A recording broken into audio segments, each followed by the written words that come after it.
SIR കരട് പട്ടികയിൽ എന്തൊക്കെ കാര്യങ്ങളാണ് ശ്രദ്ധിക്കേണ്ടതെന്ന് നോക്കാം. അമൃത പടിക്കാൽ ന്യൂസ് ഡെസ്കിൽ നിന്ന് ചേരും. അങ്ങനെ ഒരുപാട് വിവാദങ്ങൾക്കൊക്കെ ഒടുവിൽ SIRന്റെ കരട് പട്ടിക പുറത്തു വന്നിരിക്കുകയാണ്. നമുക്കറിയാം 2,72,00,000 വോട്ടർമാരാണ് ഇതിനു മുമ്പ് ഉണ്ടായിട്ടുണ്ടായിരുന്നത്. ഇപ്പോൾ SIRന്റെ കരട് പട്ടിക പുറത്തു വരുമ്പോൾ 2,54,00,000 ആളുകളുടെ പേരുകൾ ഈ കരട് പട്ടികയിൽ ഉൾപ്പെടുത്തിയിട്ടുണ്ട്. ഏറ്റവും പ്രധാനപ്പെട്ട കാര്യമെന്ന് പറയുന്നത് ഏകദേശം കൃത്യമായ കണക്ക് പറയുകയാണെങ്കിൽ 24 ലക്ഷത്തിലധികം ആളുകൾ ഈ പട്ടികയ്ക്ക് പുറത്താണ് എന്നുള്ളത് തന്നെയാണ്. അതിൽ തന്നെ 6 ലക്ഷം ആളുകൾ മരിച്ചുപോയവരാണ്. മരിച്ചുപോയവരുടെ കണക്കുകൾ കൃത്യമായി തന്നെ വ്യക്തമാക്കുന്നുണ്ട്. അപ്പോൾ 6 ലക്ഷം പേർ അങ്ങനെ ഒഴിവാക്കപ്പെട്ടിട്ടുണ്ട്.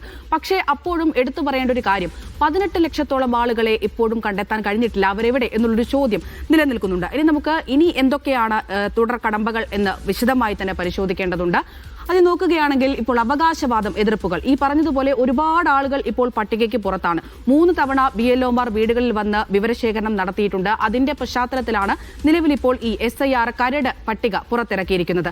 അപ്പോൾ അവർക്ക് ലഭിക്കാത്ത വിവരങ്ങളൊക്കെ കൊണ്ടാണ് ഇത്രയും ആളുകൾ പുറത്തു പോയിരിക്കുന്നത് എന്നാണ് അല്പസമയം മുമ്പ് രത്തൻ യു കേൽക്കർ മാധ്യമങ്ങളോട് സംസാരിച്ചപ്പോൾ പറയുകയുണ്ടായത്.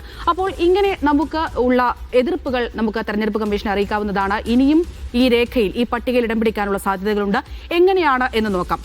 ഈ പറയുന്നത് പോലെ ഡിസംബർ 23 മുതൽ 2026 ജനുവരി 22 വരെ ഇന്നു മുതൽ അടുത്ത വർഷം ജനുവരി 22 വരെ നമ്മുടെ അവകാശവാദങ്ങൾ, നമ്മുടെ എതിർപ്പുകൾ നമുക്ക് അധികൃതരുടെ മുന്നിൽ വെക്കാവുന്നതാണ്.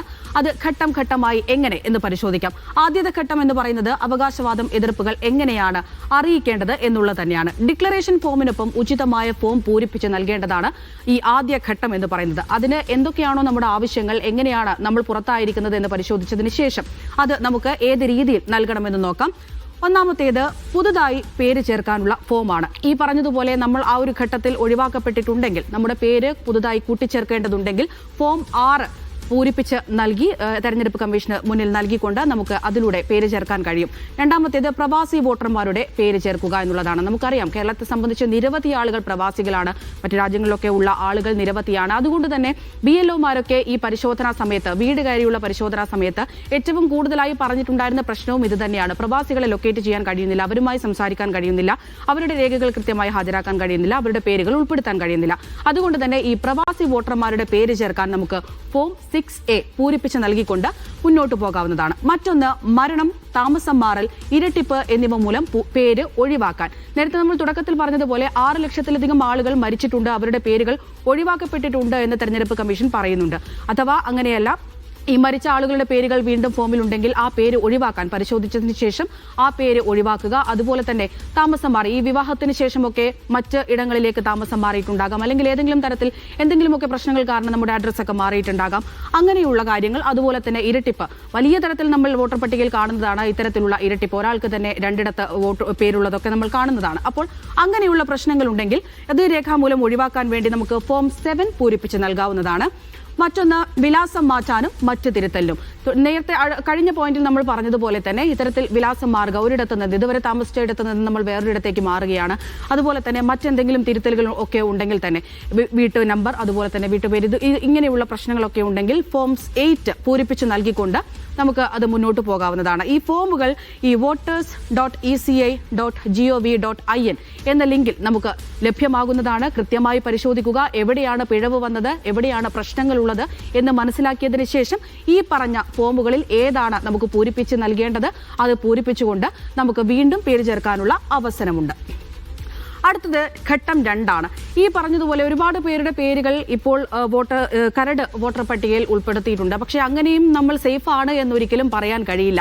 തുടക്കം തൊട്ട് ഈ SIR മുന്നോട്ട് വരുന്ന തുടക്കം തൊട്ട് നമ്മൾ പറയുന്നുണ്ട്, ഇത് കൂടുതൽ ആളുകളെ വോട്ടർ ലിസ്റ്റിലേക്ക് ഉൾപ്പെടുത്തുക എന്നതിലപ്പുറത്തേക്ക് ആളുകളെ ഈ വോട്ടർ ലിസ്റ്റിൽ നിന്ന് പുറത്താക്കുക എന്നുള്ള ഒരു ലക്ഷ്യം വെച്ചുകൊണ്ടാണ് നടക്കുന്നത് എന്ന് എല്ലാവരും പറയുന്നുണ്ട്. ഇപ്പോഴും നമുക്ക് അത് തന്നെയാണ് മനസ്സിലാകുന്നത്. ഇങ്ങനെ SIRന്റെ കരട് പട്ടിക പുറത്തു വരുമ്പോഴും ഇനിയിപ്പോൾ അന്തിമ പട്ടിക വരാനിരിക്കുന്നു ഫെബ്രുവരിയിൽ. അപ്പോൾ ആ സമയമാകുമ്പോഴേക്ക് കൂടുതൽ ആളുകളെ പുറത്താക്കുക എന്നുള്ളൊരു ലക്ഷ്യം കൂടി അവിടെ നിൽക്കുന്നുണ്ട് എന്ന് വേണം മനസ്സിലാക്കാൻ. അങ്ങനെ ഡിസംബർ 23 മുതൽ 2026 ഫെബ്രുവരി 14 വരെ ഇങ്ങനെ ഒരു നോട്ടീസ് തെരഞ്ഞെടുപ്പ് കമ്മീഷൻ നൽകും എന്നാണ് അറിയാൻ കഴിയുന്നത്. അത് ഇപ്പോൾ ഈ SIR-ൽ പേരുള്ള ആളുകൾക്കും ഇത്തരത്തിലുള്ള നോട്ടീസുകൾ ലഭിക്കാൻ സാധ്യതയുണ്ട്. അതെന്തുകൊണ്ടാണ് എന്ന് പറയുകയാണെങ്കിൽ, എന്തെങ്കിലും തരത്തിലുള്ള ഇൻകൺവീനിയൻസ് തെരഞ്ഞെടുപ്പ് കമ്മീഷന് തോന്നുകയാണെങ്കിൽ, നമ്മൾ പൂരിപ്പിച്ച് നൽകിയ ഫോമുകളിൽ എന്തെങ്കിലും തെറ്റുകളുണ്ടെങ്കിൽ, അല്ലെങ്കിൽ അവർക്ക് കൃത്യമായ ഒരു ഉത്തരം ലഭിക്കുന്നില്ലെങ്കിൽ, എന്തെങ്കിലും സംശയമൊക്കെ ഉള്ള ആളുകൾക്ക് ഇപ്പോൾ ഈ SIR-ൽ പേരുള്ള ആളുകൾക്കും നോട്ടീസ് വരാൻ സാധ്യതയുണ്ട്. എടുത്തു പറയുകയാണ്. അങ്ങനെ ലഭിക്കുക ഡിസംബർ 23 മുതൽ, ഇന്ന് മുതൽ അടുത്ത ഫെബ്രുവരി 14 വരെയുള്ള തീയതികളിൽ എപ്പോൾ വേണമെങ്കിലും നമുക്ക് ഇത്തരത്തിലുള്ള നോട്ടീസുകൾ ലഭിക്കാൻ സാധ്യതയുണ്ട്. അങ്ങനെ നോട്ടീസ് ലഭിച്ചാൽ പിന്നീട് നമ്മൾ ചെയ്യേണ്ടത് ഹിയറിംഗിന് വിളിപ്പിക്കും. എന്താണ് നമ്മുടെ പ്രശ്നം, എന്താണ് നമ്മുടെ ഫോമിൽ ഈ തെരഞ്ഞെടുപ്പ് കമ്മീഷന് അവ്യക്തതയുള്ളത് എന്ന കാര്യം നമുക്ക് വ്യക്തമാക്കി തരും. നമ്മൾ അതിന് കൃത്യമായി തന്നെ ഫോമുകൾ നൽകേണ്ടതുണ്ടെങ്കിൽ ഫോമുകൾ നൽകേണ്ടതുണ്ട്. പറഞ്ഞതുപോലെ ഇപ്പോൾ തന്നെ നമുക്കറിയാമല്ലോ 11ഓളം അടിസ്ഥാന രേഖകൾ നൽകിക്കൊണ്ടാണ്, അല്ലെങ്കിൽ അതിൻ്റെയൊക്കെ അടിസ്ഥാനത്തിലാണ് ഈ SIR എന്ന് പറയുന്ന കാര്യം മുന്നോട്ട് കൊണ്ടുപോകുന്നത്. അപ്പോൾ അതിനനുസരിച്ചിട്ടുള്ള രേഖകൾ തെരഞ്ഞെടുപ്പ് കമ്മീഷൻ എന്ത് രേഖയാണോ ആവശ്യപ്പെടുന്നത് ആ രേഖകൾ സമർപ്പിക്കുക. പരിശോധന, കൃത്യമായ ഒരു പരിശോധന വിശകലനം തെരഞ്ഞെടുപ്പ് കമ്മീഷന്റെ ഭാഗത്തു നിന്നുണ്ടാകും. അതിനുശേഷം ഈ പരാതി തീർപ്പാക്കുന്ന ഘട്ടത്തിലേക്ക് കടക്കും. ഈ ഘട്ടത്തിലും പരാതി തീർപ്പാക്കുന്ന ഘട്ടത്തിലും നമ്മുടെ രേഖകളിൽ, നമ്മൾ നൽകിയിരിക്കുന്ന രേഖകളിൽ അവർക്ക് സംശയമുണ്ടെങ്കിൽ, അവ്യക്തതയുണ്ടെങ്കിൽ തീർച്ചയായും നമ്മൾ പട്ടികയിൽ നിന്ന് പുറത്തേക്ക് പോകും. അടുത്ത ഘട്ടം അപ്പീൽ എന്നുള്ളത് തന്നെയാണ്. ഈ പറഞ്ഞതുപോലെ എല്ലാ രേഖകളും സമർപ്പിച്ചതിന് ശേഷം, തെരഞ്ഞെടുപ്പ് കമ്മീഷൻ പറഞ്ഞ കാര്യങ്ങളെല്ലാം തന്നെ മുന്നോട്ട് വെച്ചതിന് ശേഷം നമ്മൾ ഈ പട്ടികയിൽ നിന്ന് പുറത്തോട്ട് പോവുകയാണെങ്കിൽ അപ്പീൽ നൽകുക എന്നുള്ളൊരു ഓപ്ഷൻ നമ്മുടെ മുന്നിലുണ്ട്.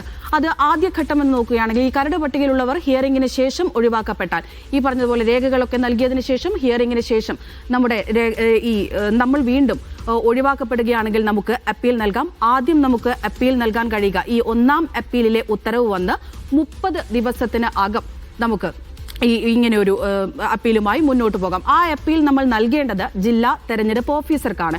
ഇങ്ങനെ നമ്മൾ പരാതി കൊടുക്കുന്നു, അപ്പീൽ കൊടുക്കുന്നു, എന്നിട്ടും ശരിയാവുന്നില്ല, ഇപ്പോഴും അതുപോലെ തന്നെയാണ് കാര്യങ്ങൾ നടക്കുന്നതെങ്കിൽ നമുക്ക് രണ്ടാമതൊരു അപ്പീൽ കൂടി നൽകാൻ കഴിയും. ആ രണ്ടാമത് അപ്പീൽ, ഒന്നാം അപ്പീലിലെ ഉത്തരവ് വന്ന് 30 ദിവസത്തിനകം നമ്മൾ സമർപ്പിക്കേണ്ടത് അത്യാവശ്യമാണ്. ഈ രണ്ടാമത്തെ അപ്പീൽ നൽകേണ്ടത് ചീഫ് ഇലക്ടറൽ ഓഫീസർക്കാണ്. അതിനുശേഷം പിന്നീടുള്ള നിയമ നടപടികൾ, പരിശോധനകളൊക്കെ തന്നെ നടക്കും.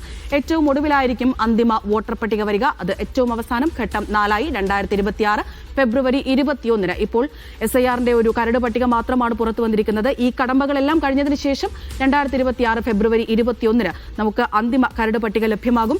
www.ceo.kerala.gov.in എന്ന വെബ്സൈറ്റിൽ നമുക്ക് അന്തിമ വോട്ടർ പട്ടിക ലഭ്യമാകും. അപ്പോൾ അറിയാം എത്ര ആളുകൾ വീണ്ടും ഈ പട്ടികയിൽ നിന്ന് പുറത്തായിട്ടുണ്ടെന്ന്.